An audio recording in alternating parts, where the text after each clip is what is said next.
Bueno chicos, vamos a hacer un poquito de pasta fresca. Lo primero es la mesa, ¿vale? Yo tengo esta mesa de madera que me viene genial para hacer bases de pizza, masas. La hemos limpiado bien y vamos a hacer un poquito de pasta. Aquí lo que tengo es harina. Voy a probar con 200 gramos porque tampoco quiero estar toda la semana comiendo pasta. Y por cada 100 gramos de harina, un huevo. Vamos a ver si así nos sale.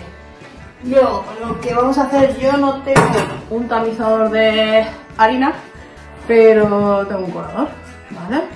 Entonces,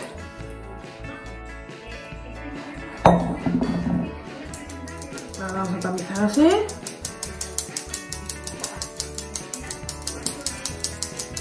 Y aquí tengo a mis ayudantes.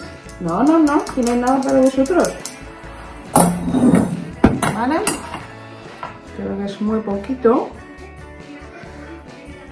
¿Vale? Entonces hacemos aquí un volcán.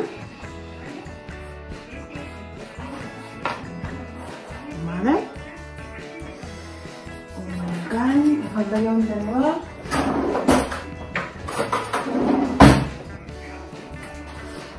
¿Vale? Chicos, allá paz. Vale, un huevo y otro huevo. ¿Vale? Lo batimos bien.